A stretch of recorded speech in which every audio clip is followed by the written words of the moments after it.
My name's Jayden Gunn. I work for BirdLife Australia. I'm an ecologist as part of their Birds on Farms team. The Glossy Black Cockatoo has been a passion species of mine since I was probably about 14, 15 years of age. And I've got a good friend up the back there, Dylan Evans. He's hiding way in the back corner. And that was the first time I ever got to go out to Kanimbla was actually with him. So that was, I think we were about 15, 16 years old. And that was out there was the second time I got to see Glossy Black Cockatoos. And I was sort of just taken by the beauty of the birds, and then the more that I got to understand their ecology, and the more I'd become obsessed with them and wanted to learn more and sort of help the species in their recovery. So Glossy Black Cockatoo, there's three subspecies. You've got your Helmatrinus, which is the Kangaroo Island subspecies. It is actually listed as critically endangered. There's about 350 to 400 individuals remaining on the island. It's gone up to 70% now of the breeding birds in these down on Kangaroo Island are actually utilising artificial nest hollows.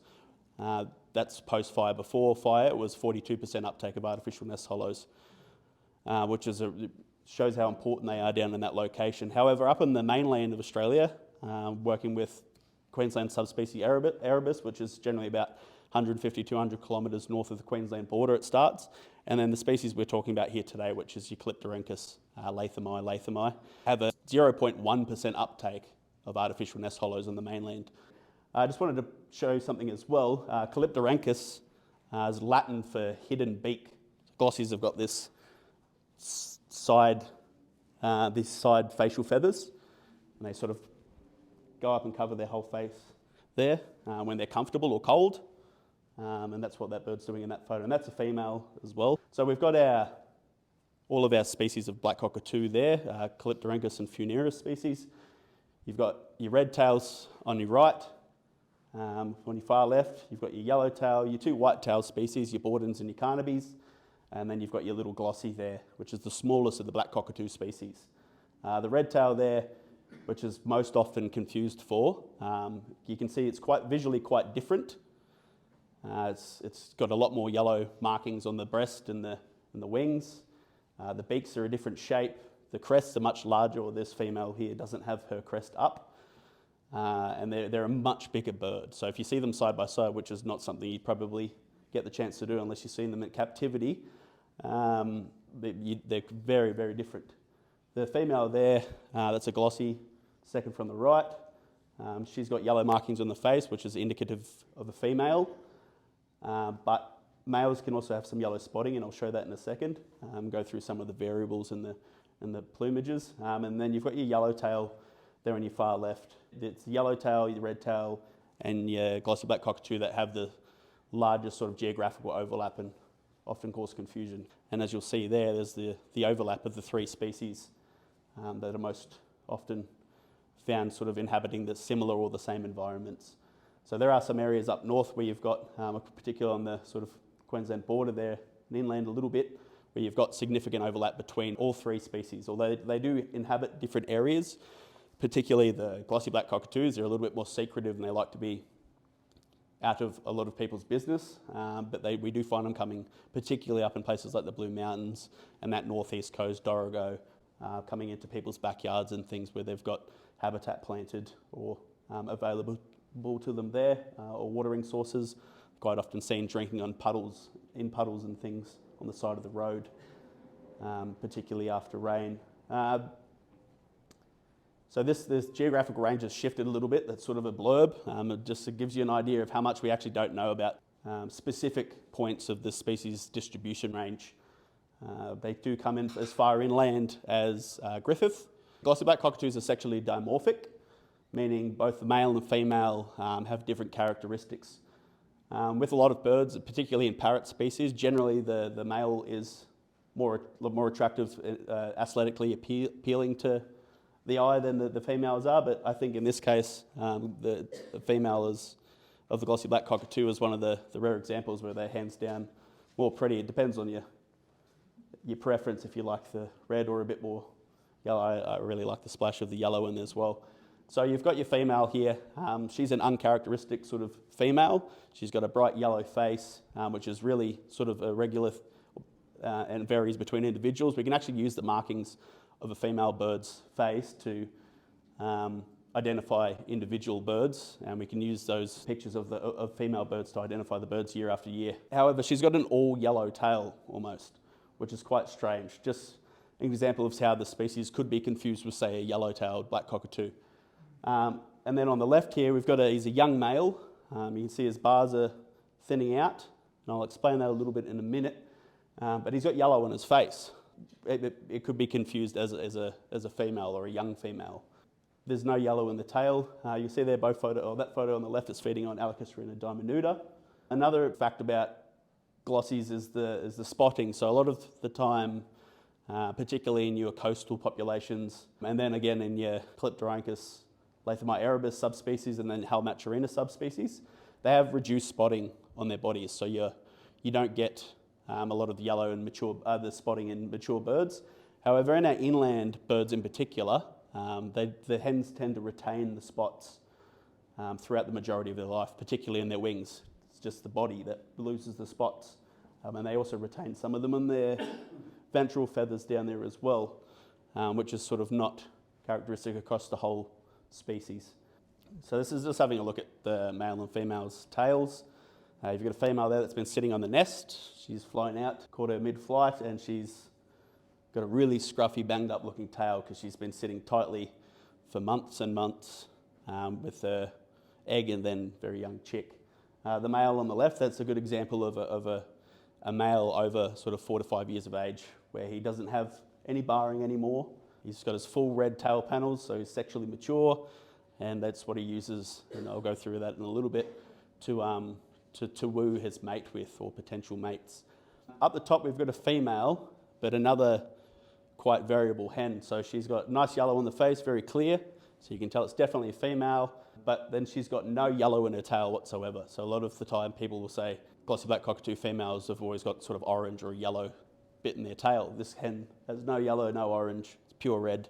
And then you compare it to your standard sort of hen there with a bit of yellow, a bit of red in the tail. So they can be a little bit tricky, and they do vary substantially across geographical locations. So glossy black cockatoos are feed specialists. They feed almost predominantly on Alacus-rena and Casuarina varieties. And not only that, they go further yet to feed only on exact trees. So each pair or each population will have their own, or individual birds will have their own trees that they generally return to year in, year out. A good example of that is people have, say, 1 or 2 large, up here it'd be Alacus-rena littoralis trees in their backyard, and they might have the glossies return, say, every March around roughly the same time each year to feed on that tree, and they'll strip it nearly bare, eating throughout. It can take up a few days to clear a tree. Sometimes it's only 1 day, depending on the size of it, but they'll return to that same tree year in, year out quite often, unless displaced or something else happens. That particular variety again is Alacus-rena diminuta. It's a broombush egg, it's a shrub, not a tree. It's a very small variety. It's what we get out in Canimbla. Each one of the fruits, depending on species, has roughly 30 to 90 seeds. It's generally between 30 and 70. So each one of those little nodules there contains a seed. And I always collect a lot. I usually have a lot of seed on me, but I keep giving it away. Everyone's like, I want to do a planting project. And they'll go like, whack, here's 100,000 seed, go for your life. So that's what they're extracting out of it. That's the size of the seed that they're consuming, and they're putting a lot of effort into it. It takes a long time for glossy black cockatoos to learn from chicks. It takes them a long time to learn actually how to even crack the fruit, get there and extract the seed in the first place. Generally when they're eating them, they're not eating them at this stage. That's a dry seed. It's lost a little bit of nutrient. They're eating them in the green phase when they're at their most nutrient rich. So you've got 2 species there. The species of seed on the left is Alacus-rena diminuta. The species on the right is Alacus-rena verticillata, which is your drooping sheoak. So the glossy black cockatoo's lower mandible is unique to 3 species. That's called the Calyptorhynchus feeding apparatus. You notice it's this peculiar V shape, whereas your red-tailed black cockatoos are just got a really sort of standard cockatoo-shaped lower mandible. Not that dissimilar from a white cockatoo's lower mandible. They're quite similar. And that's because they've got quite a varied diet, whereas these guys are very specialised. They eat the same thing, so they've evolved these very specific evolutionary traits to be able to best consume the food that they're eating. So as I said, it's this V-shaped thing. They don't actually crush what they're eating. It's like a sharp blade on either side of those V's, and they actually have a really, loosely hinged lower jaw, which they use to swivel left and right. They place the fruit at the right angle and they slice it down and cut very specific sections of the fruit off, and then they extract about 3 or 4 seeds from that section, and then they drop that, slice the next section off, and repeat. There are 2 other species with, as I mentioned, with the Clyptorhynchus feeding apparatus. Neither of them are black cockatoos, although very closely related. Does anyone want to take a guess of what they are? And those who have seen my presentation are not allowed. Yep, gang gang. Yep, so gang gangs, despite having probably one of the widest diets of parrots or cockatoos, they eat literally everything. Actually, 36% of their diet is invasive weeds, like hawthorn, blackberry, cotoneaster. They'll eat coffee bush. And then does anyone want to take a guess at the third one? It's actually quite surprising. No one wants to take a guess? It's the cockatiel. So cockatiels, and this is so you might be wondering why you didn't see the palm cockatoo, which is a black cockatoo, in that list of the black cockatoos. It's because it's very distantly related to our Clyptorhynchus and a Funerus species.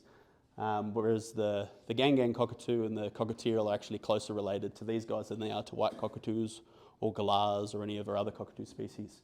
So here's an example of female glossy feeding. You can hear that ch-ch-ch-ch. You hear it every sort of 6 seconds. She's cutting that exact strip, that shape, that slice off, and eating 5 seeds out of it. And then you can listen to a glossy doing so, and you'll hear them like almost perfectly timed. They have the same feeding process, and you can actually sort of get an idea of how old a bird is as well by how well and how quickly they can do that. If they're doing it a lot faster, then they're probably over sort of 10 years of age. They're doing it quite slowly and really taking their time with the species that they're feeding on. They're generally a little bit younger. So this is just a male. Show you on a windy day quite like today. At the top of a Alicus diminuta, blowing in the wind. You can hear a few of the others in the background. There's a young chick there begging. So what he's doing here is feeding with his left foot. And it's a pretty popular fact to say that people, a little bit of a party trick. People might go, oh, did you know that cockatoos are left-footed? Well, I can add to that for you. Cockatoos are actually left-eye dominant as well. So they've got more focusing cells in their left eye than they do their right. And this is because they're always focusing very heavily on the food that they're eating, exactly which part they're chewing on, making sure they're not wasting anything. They might have missed a bit of a little morsel of snack. And you'll notice that right eye is on me, and it keeps looking up as well, scanning the horizon. So it's got less focusing cells. It's sort of a peripheral a lot of the time when they're feeding, just looking and scanning and keeping an eye out for shadows and birds flying over or quick movements in the bush. That might be a threat to that bird, because there are a lot of threats, particularly a lot of our raptors. So your little eagles, brown goshawks, potentially even sparrowhawks if it's a very young, clumsy chick or a chick that's fallen out of the nest, because they do get quite impatient when they're sort of at that fledging stage and do often fall to the ground before they're ready, when they're very hungry, particularly in years of droughts and things. Wedge-tailed eagles will take them, peregrine falcons, grey goshawks, and I wouldn't put it past a few of our other species like square-tailed kites and things as well. Whatever species comes into contact with them, they are certainly a prey item, and you see that behaviour when they're around any raptors. Glossy black cockatoos generally leave what we call a disc when they're finished consuming a cone or a fruit. It's quite characteristic and easy to identify across, although they do make it an enormous mess. So it can be a bit hard if they've eaten 300 cones or fruits off that tree. But yes, we can tell whether or not a rosella, a gang, a soft-crested cockatoo, a yellow-tailed black cockatoo, or a glossy black cockatoo was feeding on that tree. Can't tell the others individually, but you can specifically with the glossy. These are chewings or orts. So it's a little bit of a scientific reference to the name. We call them orts. And what we can do with these, so these are just as valuable to us as the actual sightings of the bird when we're out surveying for them, because this will tell us that birds were in the area and were feeding on those trees, and then we can mark those trees as actual feed trees. What we can also do, as you'll notice, there's two different colours here. So these here are about a week to 2 weeks of age, and these guys here, that's that day. They were fed on that day. So we can tell when these birds were moving through that landscape, how long it's been since they've been there, and yeah, as I said, you can identify those key feeding trees and really sort of focus on protecting specific areas that they're utilising when push comes to shove in some areas. For example, you've got if anyone knows Spencer Hitchin, he's a bit of a little legend up in the Sunshine Coast, protecting glossy black cockatoo habitat up there. And what ecological consultants like myself will be looking for when we're out surveying these landscapes and writing those reports to determine whether things will go ahead, like industrial sort of buildings or housing developments and things, as we look for stuff like these orts to identify that as glossy black cockatoo habitat and monitor those populations. These are some of the key feed tree species. They're not all of them, but these are the predominant sort of species that the glossy black cockatoo is feeding on across eastern Australia, as well as down in Kangaroo Island. Each population is feeding on sort of anywhere from 1 to 3 of these. And generally each population as well has a preference, so they're feeding on a single tree more than all of the rest. For example, our birds in Nangar National Park are feeding on Allocacerina verticillata. 27 kilometres away, our birds in Connimala National Park are feeding on Allocacerina diminuta, and then out at Griffith they're feeding on Cristata and Lumani. And then up here you've got birds feeding mostly on Littoralis, and then as you move to the coast they'll start to feed on, what have we got there, Churulosa and your Equisetifolia, which is your coastal she oak. Churulosa is your forest she oak.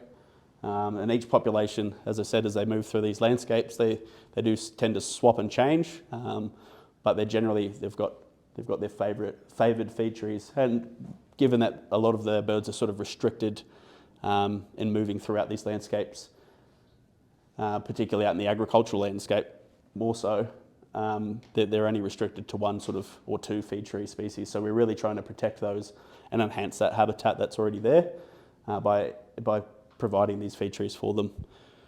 So here's just a bit of a look at some of the glossy black cockatoo habitat up around Connimala, just to give you an idea of the differences between habitat to here. So that's an Allocacerina diminuta, you've got your Calitris, your black she oak there, you've got your Mugger ironbark there, Eucalyptus cytoroxylon, then you've got a heap of little other heathy species down there, grasses and things, and then the backdrop there of some of the Connimala hills. That's sort of pretty much what our sort of key glossy black cockatoo habitat is like out around Cowra, sort of, and then even moving north up into Goologong, around parks, and then it flattens out again as you move through to Gunn National Park and then out into the Pilliga.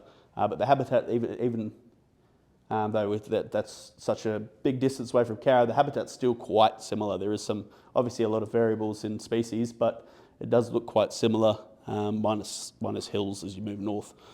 But then you've got your coastal habitat, which is sort of what you see out here.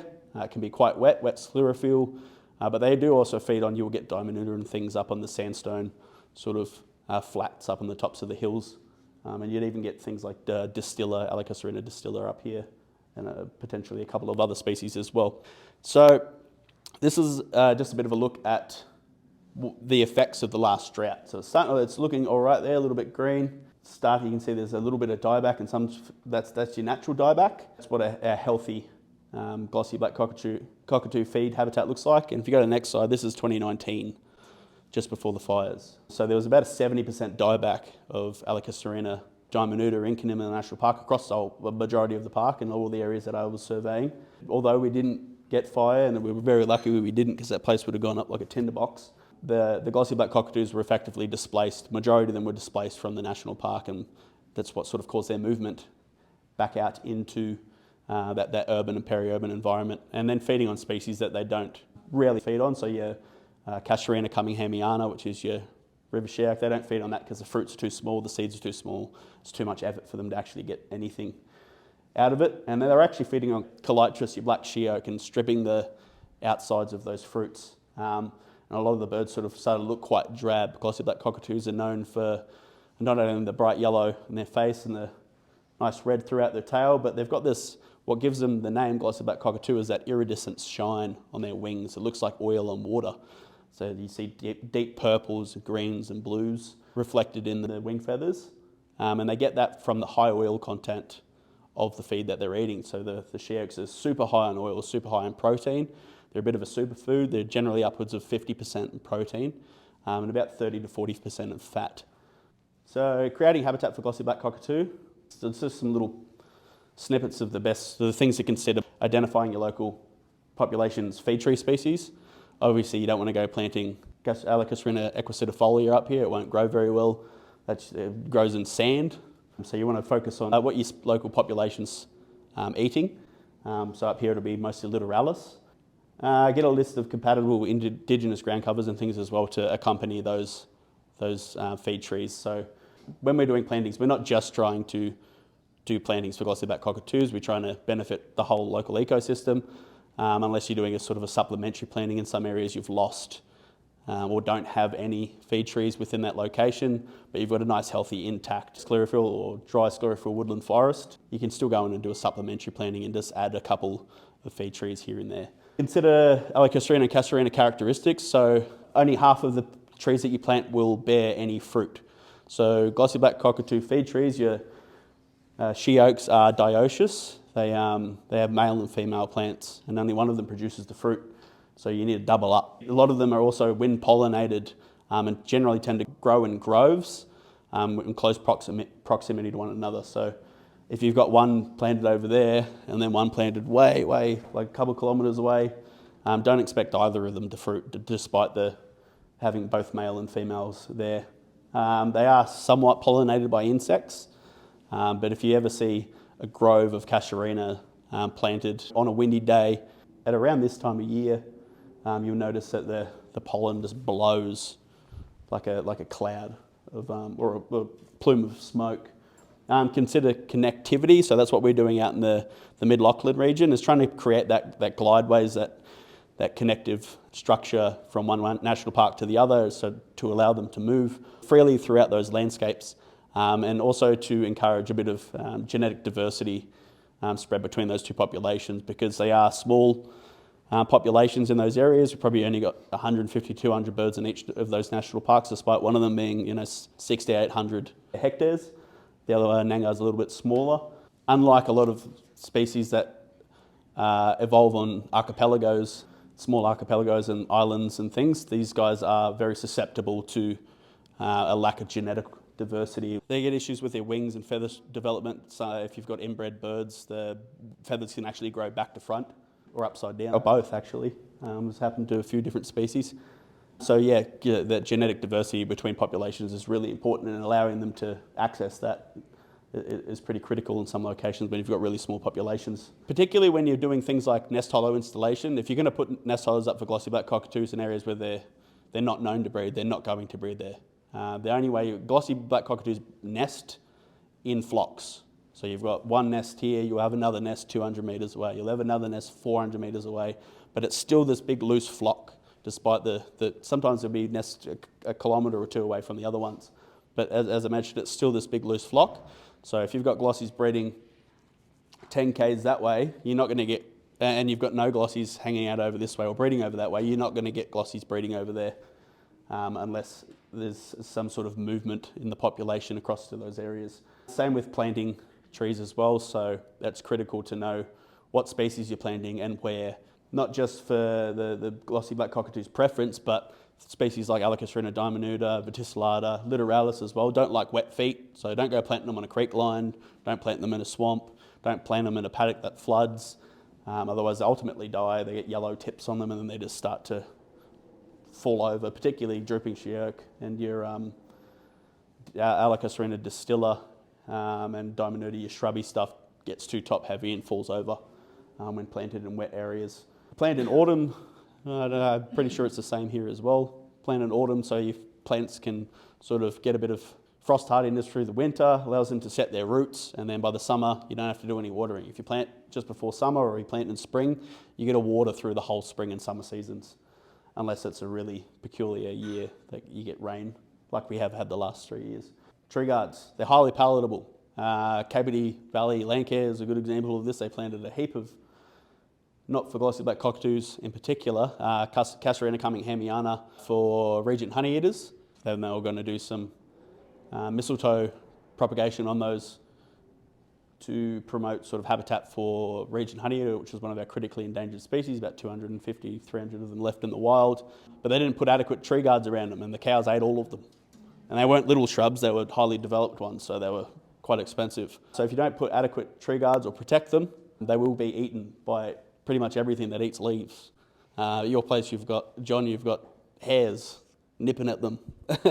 And hares are another good example of this. And they're not nipping at everything, but they're nipping at those in particular. They're very palatable species. So here's some glossy black cockatoos in natural habitat. I put a bit of a rare photo there. That's a male feeding a chick. You don't often get to see that. It's very, very under photographed. He's mid-regurgitation. Might be a bit hard to see from the back, but he's got his nicotinating membrane across his eye, and he's bopping up and down trying to get food from a very hungry, very freshly weaned chick. It's still got fluffy down on its forehead there. On the right is sort of in our area anyway, you get quite similar up here, up in stags and things as well.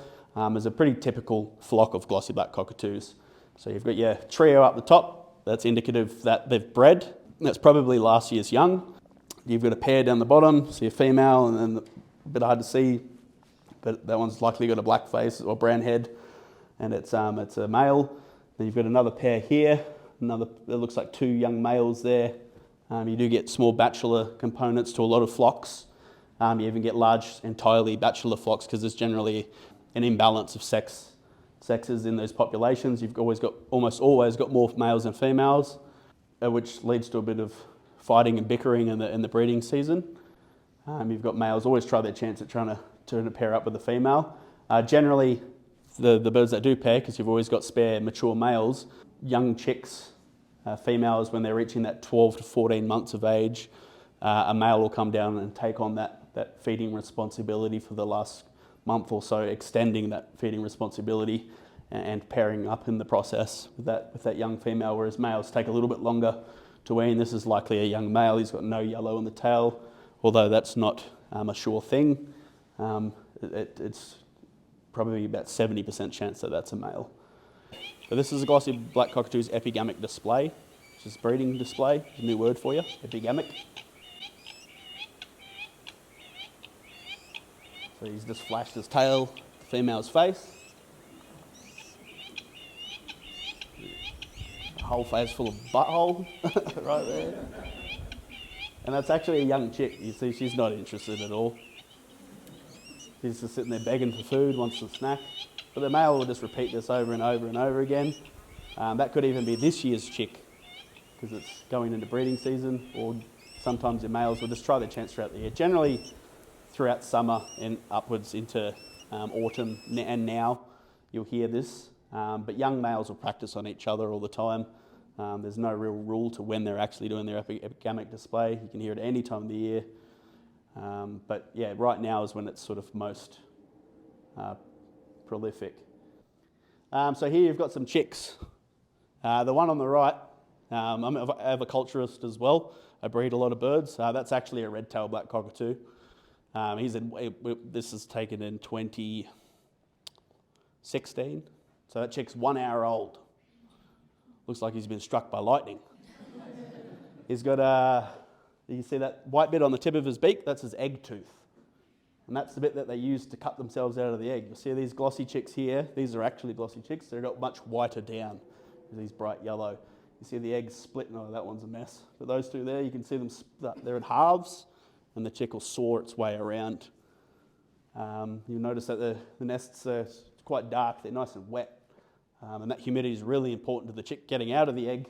Generally, they like the humidity when hatching. It's the same as chickens. Has anyone ever hatched chickens in an incubator? So you have the general incubation period in the last sort of 2 to 3 days. you have what's called a working period, where you stop rotating the eggs, you boost the heck out of the humidity to soften the eggshell, and then the chick cuts its way around and lets itself out. If the nest isn't high enough in humidity, the egg membrane inside will dry out, stick to the chick. The chick will be constrained and it won't hatch, it'll die in the egg. It can take up to 24 hours. And a chick that can't see, it's got pretty much no eyes, it's got very little flimsy legs, flimsy wings, got a strong neck on them.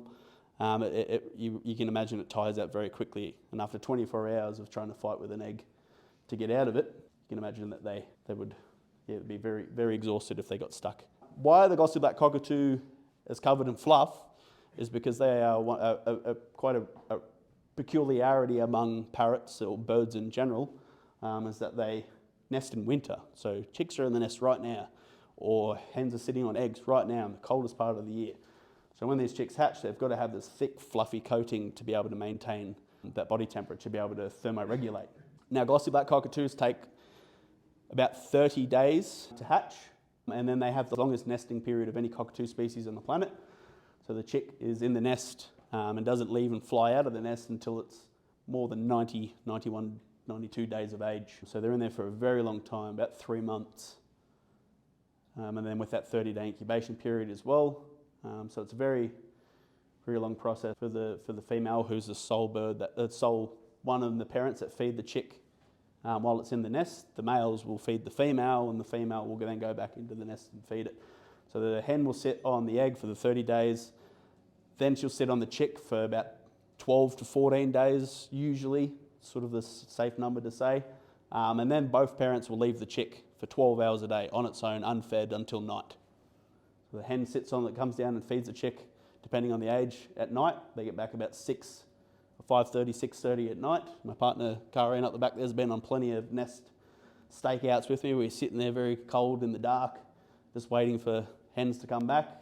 The hen will get back and scream at the male for food, or she'll come out of the nest and scream at the male for food. It's the easiest way when we're tracking glossies is to listen to the females, because you can hear them from about 400 metres away. They're that hungry.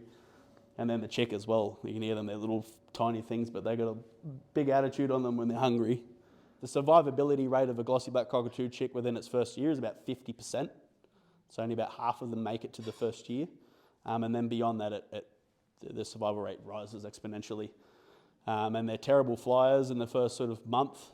You watch them, because they were, particularly in these trees here, the Diamonuta, because they're so flimsy, you see that male blowing around in the wind. A chick will come down and try to land like this, and right in front of the parents to get some of the food that they're eating, and he'll land on the tip of the branch, and they end up upside down by 1 foot.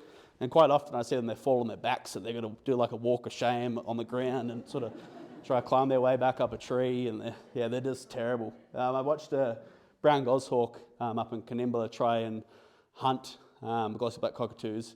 The whole flock got up and took off, and the one chick had no idea what was going on. He flew the wrong direction. But he survived. He ended up coming back, I think, like 5 minutes later, just screaming, lost, and then you hear the parents in the distance. Yeah, they're quite funny to watch. So there's been some technological advancements in nest hollows.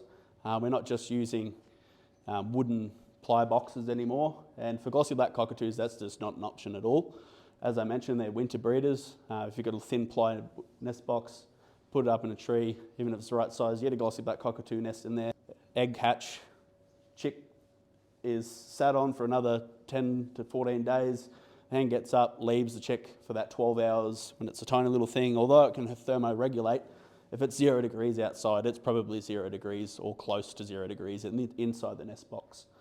So habitat innovation and management, they don't go by habitat anymore. We've got a Glossy Black Cockatoo project out in the Central Tablelands, funded by Wires. We're with habitat innovation and management, where we developed a whole new nest box specifically for Glossy Black Cockatoos. We've just starting to roll out some of them, but this is their other modular nest box, and you'll see how much has gone into that. People think that they're 3D printed, they're not. They are developed in moulds. Normal nest box will last about 10 years up in a tree before it rots or gets chewed to bits. Particularly if it's for something like black cockatoos, you're lucky to last a year. particularly if it's a yellow tail or a red tail, or your white tails. They're very prolific chewers. Glossies not so much. They'll chew that thing to bits, but these guys are made of a glass-enforced plastic. It's safe for birds to chew on. It won't hurt them. It doesn't break down like other nest things. They're removed after about 50 to 70 years. The bottom of the nest boxes can come off, so you can replace the nesting material really easily to allow a nice clean hollow for nesting year in, year out.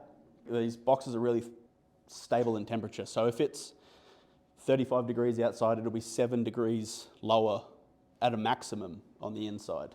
If it's 0 degrees outside, it'll be 7 degrees inside. And they did a lot of tests in labs with wind and changing the temperatures to try, even doing really extreme temperatures to check the thermodynamics of these nest boxes, and they've shown to be really, really efficient. And these are what we use for a lot of, part of another organisation I work with as well called K2W, Canangra Boyd to Wyangala Link, and we use a lot of these boxes for our graded gliders, our squirrel gliders, sugar gliders as well, because in the extremes of summer, these are some of the very few boxes that you can actually have a marsupial living in a 45-degree day. Or your wooden ones, they tend to bake and die. They're not suitable for them. We designed a whole new nest box for Glossy Black Cockatoos. That's it there. Now, it looks a bit strange, but that's because what we do is we cut a faceplate off the tree down to the cambium layer, remove that square. We put that nest box in that square that we've removed, and we coach bolt it to the tree. It doesn't kill the tree. And then that cambium layer grows back around that bracket. And then that hollow becomes a permanent part of the tree. So it replicates a natural hollow. And that's just a single cell. Generally they're double celled or single celled. Glossy Black Cockatoo nest hollows are generally about 60 centimetres to about 80 centimetres deep. There are some that I monitor about 1.2 metres deep. But these guys are, particularly up inland, it's a bit different. Our birds are nesting, 4.5 metres to 6 metres off the ground. They're not nesting very high at all. And that's because they're nesting up in these areas like our national parks out there with very poor soil nutrients. Trees don't get very big. These are red gums and they're only 8 metres tall.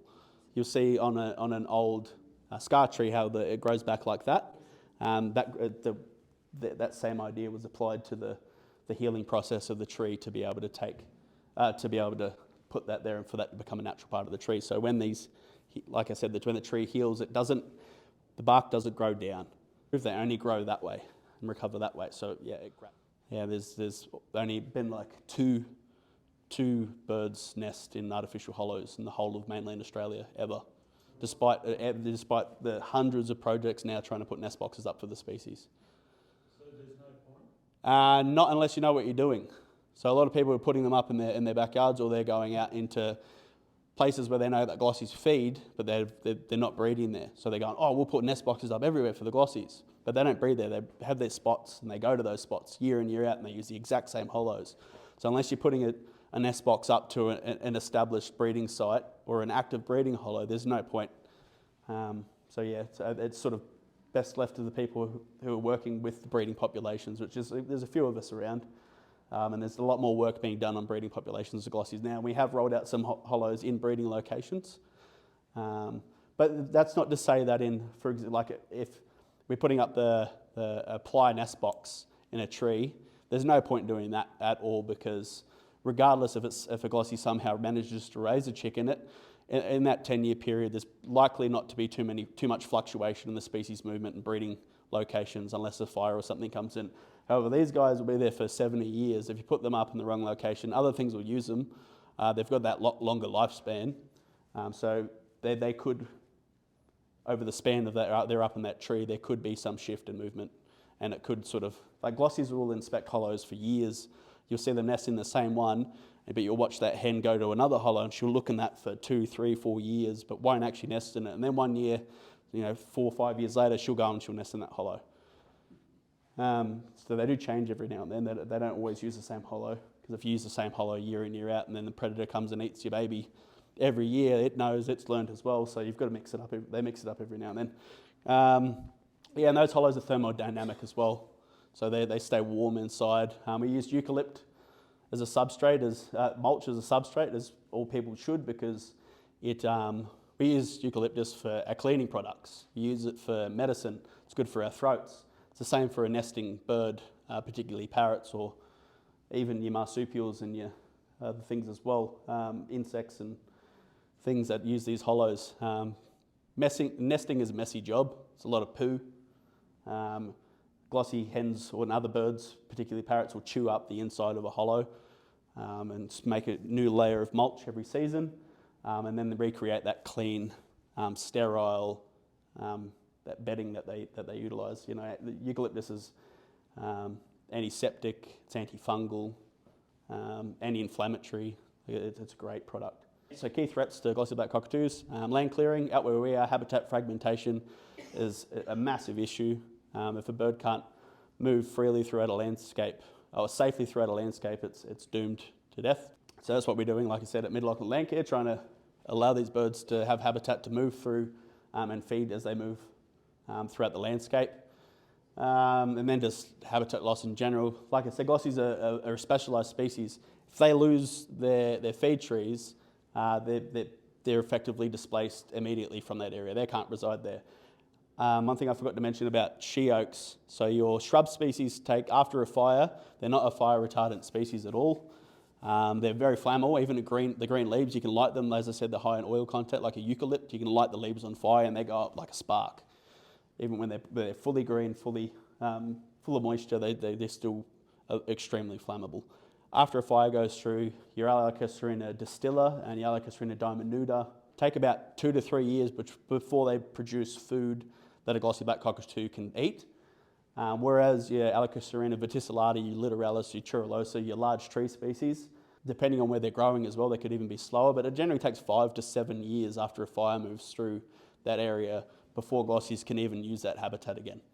So protecting and preserving the habitat, and then having things in place for when fire does come through. So as I said, with these other projects, with Intrepid Landcare, having these isolated patches throughout the agricultural landscape because of that fragmentation is allowing us to be able to create these safe spots during fires and things for birds to move through in cases of emergency and to feed upon. Yeah, bushfire, loss of hollows, disease, so citizen beak and feather disease. Places like the Blue Mountains here, you get corellas and cockatoos and glossy black cockatoos sort of not interacting but coming into contact and potentially using the same hollows, feeding from the same trees, going to the same puddles to drink. Whereas out in Kinimla and some of our inland locations for glossies, that doesn't happen. We don't have that interaction between those species, and we don't have a lot of citizen beak and feather disease moving through those areas because the species that live there sort of don't interact with those species on the outside.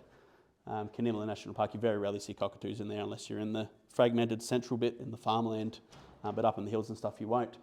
Up here, it's a very high risk, and it's got a 100% death rate to glossy black cockatoos, other black cockatoos as well, and then same for your sulphur cresteds and things. There is no cure currently, there is no vaccine, there is no treatment. You're just sort of prolonging, treating a bird. If you treat a bird, you prolong in an inevitable death. If you've got glossy black cockatoos coming up into your backyard and things, it's important. I wouldn't provide a water resource for them unless you're in drought and they absolutely need water, because you're only promoting, it stays on a surface. It comes from feather down of birds, particularly cockatoos are quite dusty.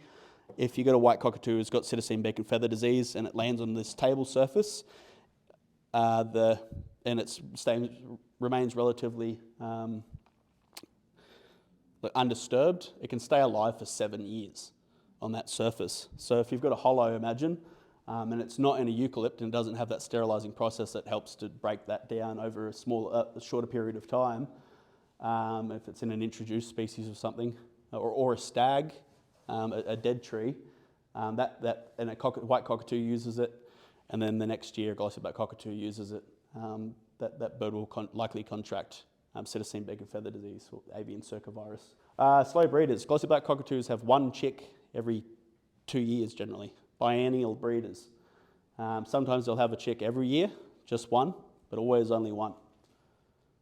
It's because it takes, as I said, so long and it's so much effort for the parents to raise that one chick, particularly if the parents are sort of under 8 years of age. they're still sort of learning. It takes some hens 2 years to reach sexual maturity, but generally they won't breed till they're 3, 4. It takes males 4 to 5 years to reach sexual maturity, and a lot of those birds again won't pair till they're 5, 6, 7, 8, until there's a female they can pair with. So there's a very, very big delay between a bird hatching and being able to breed. If you've watched a male glossy black cockatoo and a 14-month-old chick, they beat the heck out of them. They're sick of that chick begging and because they are relentless. They'll sit there for 12 hours a day for 14 months. They just will not stop. And you watch them, as I mentioned, it takes a really long time for that chick to learn how to feed. They try and rotate the fruit, and you watch them all day trying, dropping the fruit and getting nothing. And then they just crack the shits and go fly over to their mother or their dad and go, oh, I'm hungry. And then they just beg, and it so often results in the dad sort of, and you hear them bickering. Poaching as well, illegal bird trade, not adult birds. People don't take adult birds. What we're worried about is people taking chicks and eggs. They're worth, upwards of $500,000 a pair in the European black market. Yeah, and they fetch about $25,000 a pair in captivity in Australia. They're only on a Class 1 licence, so they're easily obtainable. So if you see someone with a pair, don't always automatically assume. We see it like, for example, last year start of the year I ran a workshop, and there was a pair of glossy black cockatoos for sale at the Orange bird sale for $20-something thousand, and people rang me straight away because they'd been to a presentation, I think it was the day before, and they were like, there's glossy black cockatoos at the thing. They were legally owned, so there are legally owned ones in Australia. They're just very uncommon. But what we're concerned is people taking chicks and things out of the nest. So we keep a lot of the nest. If you do find a nest, if you're a landholder and you find a nest on your property, don't tell anyone unless it's someone like myself or someone working with the species, or maybe your local Landcare coordinator or local land services, anyone working in sort of the conservation land management industry. But don't go putting on Facebook your address and where you live and saying you've got a glossy black cockatoo in your backyard and it's nesting, because it'll get taken. How can you help? Participating in glossy counts or tree plantings or any glossy black cockatoo things that are going on, activities. If you're participating in those, we get more data, and that helps drive our science and allows us to protect habitat when it's known. Planting she-oak species in known habitat and private or public lands, either like we're doing for the Lachlan project and like you do with the schools. What you learn here today, take it and tell other people. Care is like a snowball. The more people you tell, the bigger the snowball gets and the further it goes. And the more we know, the more we care. And the more we know, the more we're able to help. So if you get people talking about the species and you start telling people how they can help, and they'll tell other people, then it's sort of like a spider web of effects ultimately, and then things actually get done. People start caring, and it makes it easier to raise money when everyone gives a shit. Contributing time and resources and support to projects actively working to save the species. Donate to projects if you can. Donate time to projects if you can. If you've got some shovels and they're doing a planting project, get out there and see if they need them. Everything you can offer to help is always beneficial. It's always welcome. I think that's it. Thank you.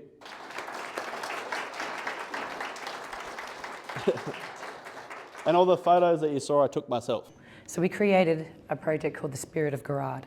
Garrard is Doric for glossy black cockatoo.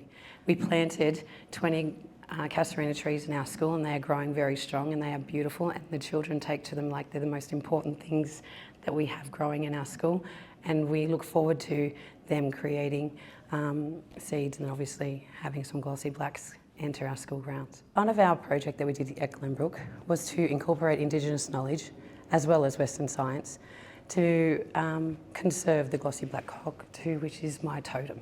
We've picked 6 sites across a corridor from Kanimbla National Park to Nangar National Park, and in between those there's lots of farms, and the habitat for the bird is a little bit fragmented. So what we're trying to do is join the dots, join the landscape back up as much as we can. So this is a project that's sponsored by Bupa and Landcare Australia. We only got a small amount of funding, but that money is at least tripled when you've got different people on the ground doing different things and protecting the trees and putting fencing in. So we're working very much to enhance connectivity. That's the whole point of it, which made me start to think about connectivity in a bigger way. How do we get connectivity from the Blue Mountains all the way out west? Where we are, out in Woodstock and Cowra and out to Wyangla, that is a migratory path. So the birds from here, some of them that migrate, will go out that far. And then they might make their way up what's called the Western Woodland Way, back up to Queensland. So it's all connected.